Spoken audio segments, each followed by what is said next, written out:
अस्सलाम वालेकुम बुजुर्गों, दोस्तों और साथी नाजरीन। इस हफ़्ते के फ़िक्र नज़र प्रोग्राम में आपका इस्तकबाल है। जैसा कि आप सब लोग जानते हैं कि इस हफ़्ते की शुरुआत में, बल्कि कुछ दिन पहले, 2-3 दिन पहले ही वज़ीर आज़म नरेंद्र मोदी का एक बयान आया कि फ़िलवक़्त जो पेट्रोल की कीमतें आसमान को छू रही हैं उसके लिए साबिक़ा हुकूमतें ज़िम्मेदार हैं। इस बयान सुनने के बाद एक क़िस्सा याद आया कि एक गाँव में, दूर गुजरात की रियासत के कोई एक गांव में एक शादी होती। नए जोड़े की शादी हुई, तकरीबन 7 साल दोनों साथ रहे, लेकिन उन्हें औलाद नहीं हो रही थी। तो दोस्त रिश्तेदार जब जाके पूछे कि गांव में कि क्या बात है भाई, आपके पास फैमिली में इजाफ़ा नहीं हो रहा, आपके ख़ानदान में। तो जो नया जोड़ा था उसमें का जो शौहर ये बोला कि भाई इसके लिए तो मैं समझता हूँ कि मेरा पड़ोसी काबिल नहीं है, इसीलिए हमारे पास औलाद नहीं हो रही। तो इसी तरीक़े के ऐसा दिख रहा कि कुछ भी अगर बुरा काम होता है या जो भी अच्छा काम होता है वो मोदी साहब करते हैं, जो भी बुरा काम होता है वो नेहरू, इंदिरा गांधी या राजीव गांधी या मनमोहन सिंह के ज़माने में हुआ। ये बात एक आम हो गई है जिसको लोग अब सुनने भी लगे हैं। तो शायद हो सकता है कि इसीलिए और ज़्यादा मन की बात हो या दूसरी दिल की बात में बहरहाल इज़हार ख़याल हो रहा है।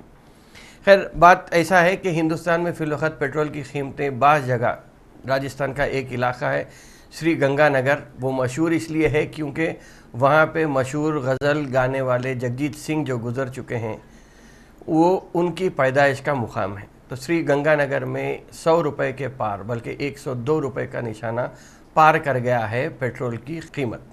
ये बात और है कि तकरीबन दूसरी रियासतों में अगर हम जाएंगे तो करीब 95 रुपये तो पहुंच गया है रेट, 100 भी बहुत जल्द है पहुंच जाएगा। अभी फ़िलवक़्त हिंदुस्तान में जो रेट बढ़ते चले जा रहे हैं उसमें अगर हम देखेंगे तो लोगों का भी कोई रिएक्शन नहीं आ रहा है। क्यों रिएक्शन नहीं आ रहा है? इसलिए कि हिंदुस्तान में आजकल जो सबसे ज़्यादा बिकने वाली चाय है वो मज़हब की चाय है, और मज़हब की चाय की चाशनी बढ़ाने के लिए मुसलमान नाम का एक अफ़ीम उसमें घोला गया है, जिससे कि कई लोग, हिंदुस्तान के 138 करोड़ लोगों में मैं समझता हूँ कि सिर्फ मुसलमानों को या सेक्युलरों को छोड़ दिए तो बाकी के जो लोग हैं वो लोग उस नशे में, उस अफ़ीम के नशे में इतने मगन मस्त हैं कि उन्हें ये तक नहीं मालूम हो रहा है कि उनके जेब में कब सुराख पड़ गया है और कब रकम उनके जेब से ख़त्म हो गई, या पड़ोसी किस तरह उनके जेब पर डाका डाल रहा है वो ख़ुद भी देखना नहीं चाह रहे हैं। खैर, वैसे भी ये कहा जाता है कि शराबी की बात का एतबार नहीं करना चाहिए, इसलिए अगरचे कि वो शराब के नशे में सच बोलता है, लेकिन हिंदुस्तान में कई लोग हैं जो ये बोलते चले जा रहे हैं कि जो हो रहा है वो गलत हो रहा है। लेकिन बाज़ भक्त लोग ऐसे हैं, ये मानते हैं कि जो भी सही हो रहा है वो अब इस दौर में हो रहा है, या गुज़िश्ता 7 सालों से जो बात हो रही है वो सही हो रही है। इससे पहले तारीख़ में जो भी हुए हैं, जो बड़े बड़े गलतियां जो भी हुए हैं, वो साबिक़ा हुकूमतें, कांग्रेस की हुकूमत हो या नेहरू की हुकूमत हो, इनके ऊपर पूरा अपना इल्ज़ाम थोपते आ रहे हैं। खैर, बात यहाँ पे आई थी कि शराब की और इसकी, तो देखेंगे कि क्यों हिंदुस्तान की पेट्रोल की कीमत आखिर 100 रुपये के करीब क्यों पहुँच गई है, 100 रुपये के पार भी जो हो गई है तो वो क्यों हो गई है। अगरचे कि यूपीए गवर्नमेंट में ये माहिदा हुआ था कि एडमिनिस्ट्रेटिव प्राइस मैकेनिज़्म, इसके तहत ये था कि जो भी इंटरनेशनल बैरूनी ममालिक या इंटरनेशनल बैनुल-अक़वामी मार्केट में जो तेल की कीमत रहेगी उसके मुमासिल कीमत हिंदुस्तान में भी रहेगी। अगरचे कि तेल की कीमत $140 बैरल जब थी मनमोहन सिंह के ज़माने में, तो उस वक्त हिंदुस्तान में पेट्रोल की कीमत 72 रुपये थे, और वो अब इस मरतबा, बल्कि कुछ एक साल पहले भी अगर हम जाएंगे तो तकरीबन $30 का, बल्कि $26 का भी निशाना को आगे नीचे आ गई थी पेट्रोल की कीमत बैरल फ़ी बैरल। अब बढ़ के $53 हुई है, जो हिंदुस्तान के ख़रीदी के हिसाब से $53 है। अगरचे कि इंटरनेशनल क्रूड ऑयल प्राइस के अगर हम जाएंगे तो तकरीबन $62 है, लेकिन हिंदुस्तान को कम इसलिए मिलता है क्योंकि हिंदुस्तान पेट्रोल जो मंगाता है वो यूएई से और ईरान से मंगाने के लिए उनके जो फ्रेट के चार्जेस होते हैं वो कम होने की वजह से हिंदुस्तान में $53 अभी جو قیمت ہے $53 سے ہندوستان خریدتا ہے، لیکن ہندوستان یہ $53 سے خریدتا ہے، لیکن عوام تک اس کا فائدہ کیوں نہیں پہنچ رہا؟ اگر ہم دیکھیں گے تو جو آج جو 95 روپیز کا جو ریٹ ہے، اس میں ہم پیٹرول کی قیمت اگر دیکھیں گے تو پیٹرول کی قیمت تقریباً کچھ 30 روپے سے بھی کم فی لیٹر پیٹرول ہندوستان کی گورنمنٹ کو ملتا ہے، اور اس میں جو اضافہ ہوتا ہے، چاہے وہ فریٹ کے نام پہ، ایکسائز کے نام پہ، ویٹ کے نام پہ یا ڈیلر کمیشن کے نام پہ، تو ان سب چیزوں کو اگر ہم دیکھیں گے تو یہ پورے ٹیکسز ملا کر 95 روپیز آپ کو قیمت پڑ رہی ہے۔ لیکن جب $29 فی بیرل قیمت تھی، تبھی بھی ایسے لوگوں کو یا عوام کو اس کا فائدہ نہیں ہوا۔ کیوں نہیں ہوا؟ اس لیے کہ ہندوستان میں صرف ون وے ٹریفک ہے، جو چیز کی قیمت بڑھتی ہے تو کم ہونے کی اس کی کوئی مثال یا دلیل نہیں دے سکتے، اگرچہ کہ ایک دو بار کچھ نام کی خاطر کم کیے ہیں تو ہو سکتا، لیکن اس کی نظیر ہی نہیں ملتی کہ کوئی چیز کی قیمت جب بڑھ جاتی ہے تو پھر کم نہیں ہوتی۔ تو اسی طریقے سے میں سمجھتا ہوں کہ جب کم ہونے کی بات آتی ہے پیٹرول کی قیمت، تو اس میں ٹیکسز کا، ایکسائز کا جو اضافہ کیا گیا ہے یا جی ایس ٹی کو جو شامل کیا گیا ہے، وہ بڑھا کر قیمت کو کم نہیں کیے، عوام پہ یہ بوجھ ڈال دیے۔ خیر، ہم پہ تو الزام ہے، خاص طور پہ مسلمانوں پہ یہ الزام ہے کہ مسلمان مودی سے سخت نفرت کرتے ہیں، مسلمان مودی کے دشمن ہیں۔ تو میں سمجھتا ہوں کہ اب ایسا لگ رہا ہے کہ مودی کا جو کام ہے، فی الوقت ہم تو تھے ہی بدنام، لیکن ہمارے ساتھ ساتھ اب آپ دوسرے بھی، ایون بھکتوں کی بھی جیبوں پہ جو پیٹرول کی قیمت سے ڈاکہ پڑنے والا ہے۔ میں سمجھتا ہوں اس کے بعد پھر لوگ کس طرح اٹھ کے کھڑے ہونے کی طاقت، جرت رکھتے ہیں یا نہیں رکھتے، یہ دیکھنا ضروری ہے۔ کسان احتجاج اپنی جگہ چل رہا ہے، اور اب ایسا لگ رہا ہے کہ پیٹرول کی قیمت دو چیز ہو سکتی ہیں۔ پیٹرول کی قیمت یقیناً جب بڑھ رہی ہے تو بڑھ رہی ہے، لیکن کیا اس کے پیچھے بھی ایک سیاسی سازش ہے؟ یہ اس لیے کہہ رہا ہوں میں کیونکہ کسان کے احتجاج کو اگر کم کرنا ہے یا اس کا اگر زور توڑنا ہے، تو ہو سکتا ہے کہ لوگوں کو پیٹرول کی قیمت میں الجھا کے رکھو، تاکہ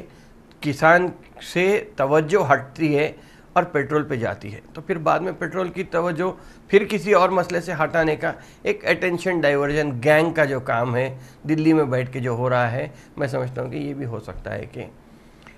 ایک سازش کے طور پہ اسے بھی لیا جا سکتا ہے۔ خیر، گیہوں کے ساتھ گھن بھی پیسے جاتا ہے، یہ بات تو مشہور ہے۔ تو اسی طرح میں سمجھتا ہوں کہ 138 کروڑ لوگ جب پریشان ہو رہے ہیں تو اس میں ہم بھی پریشان ہیں، بھکت بھی پریشان ہیں، دوسرے لوگ جو معاشی طور پہ پریشان ہیں وہ بھی اور زیادہ پریشان ہوں گے۔ بجٹ میں ایک بات ضرور کہی گئی تھی کہ ہر 100 پیسے آمدنی جو حکومت کو ہونے والی ہے، اس میں 53 پیسوں کی آمدنی ٹیکسز سے آنے والی ہے۔ ٹیکسز میں ڈائریکٹ ٹیکسز ہو یا انڈائریکٹ ٹیکسز ہو۔ ڈائریکٹ ٹیکسز تو آپ کو معلوم ہے کہ جیسا کہ ہندوستان کے 138 کروڑ آبادی میں 22 کروڑ لوگ ٹیکس فائل کرتے ہیں، اور اس میں بھی 1 کروڑ 20 لاکھ لوگ ٹیکس دیتے ہیں۔ تو اندازہ لگا سکتے ہیں کہ کتنے لوگ ڈائریکٹ ٹیکسز دیتے ہیں۔ لیکن انڈائریکٹ ٹیکسز سے جو گورنمنٹ کو آمدنی ہوتی ہے، اس کی جیتی جاگتی مثال یہ ہے کہ 30 روپے فی لیٹر پیٹرول آپ خریدتے ہیں، باقی کے 60 روپے بلکہ 65 روپے آپ عوام سے، چاہے وہ جی ایس ٹی کے نام پہ ہو یا ایکسائز کے نام پہ ہو، آپ ان سے بٹور لے جاتے ہیں۔ ایسا ہی ایک معاملہ اگر آپ دیکھیں گے تو یہ ایسے ایک نہیں ہے، ایسے کئی واقعات ہیں جو 7 سالوں میں لوگ جھیلتے آئے ہیں، اس لیے کہ لوگوں کو فی الوقت جو مذہب کے نام کی چائے پلائی جا رہی ہے یا فرقہ پرستی کے نام کی جو چائے پلائی جا رہی ہے، اس میں ایسا لگ رہا ہے کہ صرف مسلمان دشمن ہیں، باقی ہم سب لوگ، یا بہرحال جو بھی سیکولرزم کی بات کرتا ہے وہ مسلمان ہیں، اور جو سیکولرزم کی نہیں بات کرتا ہے وہ مودی ہے۔ اس میں الجھا کے رکھنے کی ایک کوشش ہو رہی ہے۔ اگر پڑوسی ممالک میں بھی اگر ہم دیکھیں گے تو ہندوستان میں جہاں پہ پیٹرول کی قیمت 94 روپیز کو پہنچ گئی ہے، پڑوسی ملک پاکستان، اس لیے کہ پاکستان کو ہر وقت پاکستان کی بات آتی ہے، ہر وقت پڑوسی ملک کی بات آتی ہے، تو پڑوسی ممالک کا ہی اگر ہم جائزہ لیں گے तो पाकिस्तान में 51 रुपये फ़ी लीटर पेट्रोल है हिंदुस्तान की करेंसी के हिसाब से, इसलिए कि पाकिस्तान का रुपया और ज़्यादा कम है हिंदुस्तान से। तो मैं समझता हूँ कि लोकल लेवल पे क्या प्राइस पड़ता वो तो आइडिया नहीं है, लेकिन पाकिस्तान की ये जो बात है कि पाकिस्तान में अगर हिंदुस्तान के 51 रुपये देते हैं तो 1 लीटर पेट्रोल मिलता है। उसी तरीके से अगर हम बांग्लादेश जाएंगे तो 76 रुपीज़ हिंदुस्तान के अगर हम बांग्लादेश में देते हैं तो वहाँ पर भी हमें 1 लीटर पेट्रोल मिल सकता है। रावण का जो मुल्क कहा जाता है श्रीलंका, वहाँ पर भी अगर हम जाएंगे तो हिंदुस्तान के सिर्फ 60 रुपये अगर आप देंगे तो वहाँ भी 1 लीटर पेट्रोल आपको मिलता है। और छोटा मुल्क है, अब तक वाहिद हिंदू मुल्क था। जब हिंदुस्तान सेक्युलर मुल्क था तो नेपाल ही वाहिद मुल्क था जहाँ पे जिसको हिंदू मुल्क कहा जाता था। अब नेपाल भी सेक्युलरिज्म का कॉन्स्टिट्यूशन में अपना मज़हब को चेंज किए हैं सेक्युलरिज्म के। तो नेपाल में भी अगर हम जाएंगे तो नेपाल में भी तकरीबन 68 रुपये या 70 रुपये के करीब वहाँ पर भी पेट्रोल है। तो अब सार्क ममालिक में अगर देखेंगे तो सबसे महंगा पेट्रोल हिंदुस्तान में है, जिसमें पूरे 138 करोड़ लोग इनडायरेक्ट टैक्स के तौर पे गवर्नमेंट को मजबूत कर रहे हैं।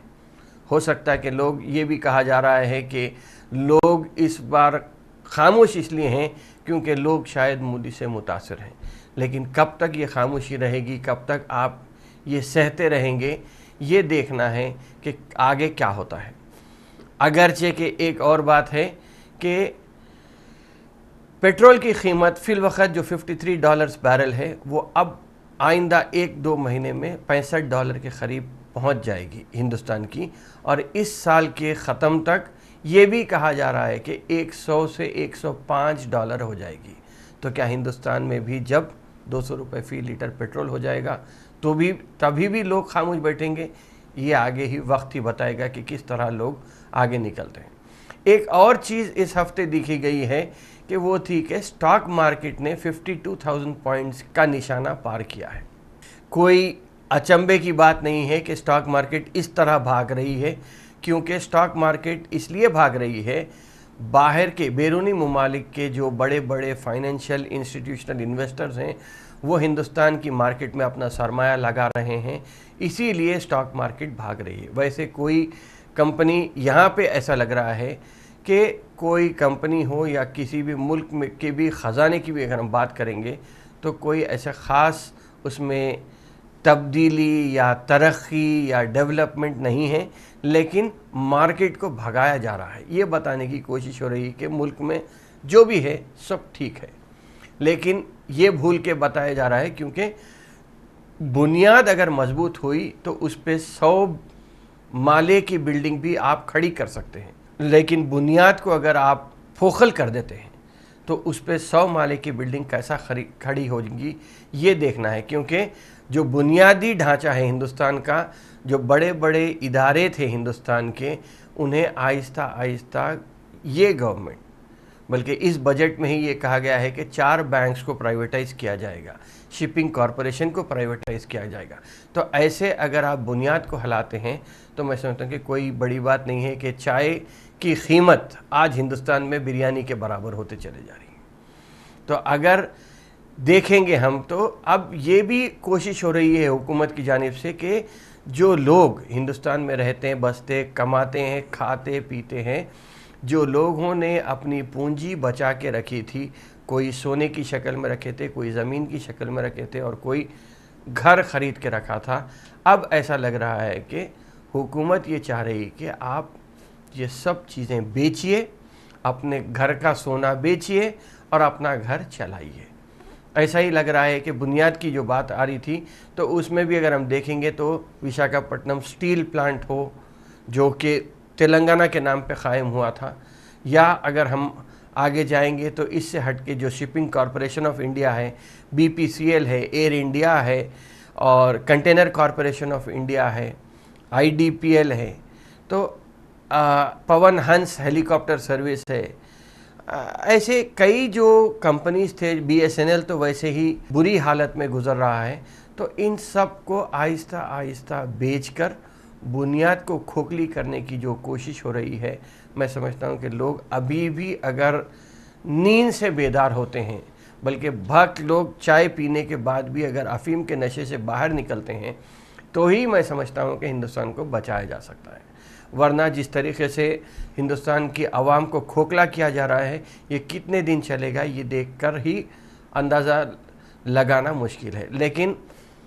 جس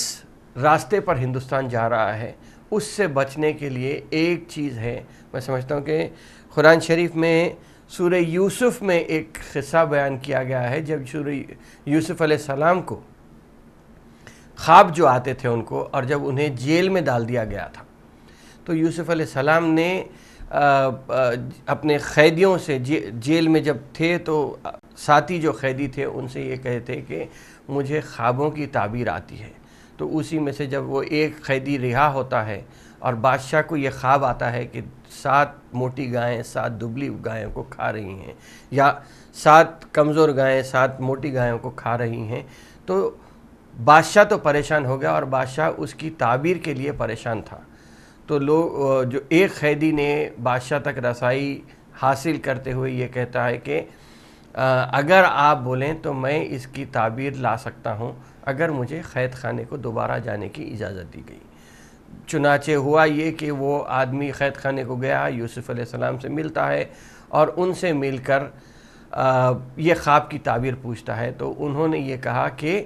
7 سخت سال آئیں گے جہاں پہ آپ کو فاقہ کشی ہوگی، تو جو اناج آپ اگائیں گے وہ 7 سالوں کے لیے آپ بچا کے رکھیے۔ تو میں سمجھتا ہوں کہ آج وقت آ گیا ہے کہ ہم خاص طور پہ مسلم برادری کی اگر میں بات کروں تو آپ کنزیومرزم سے ہٹ کر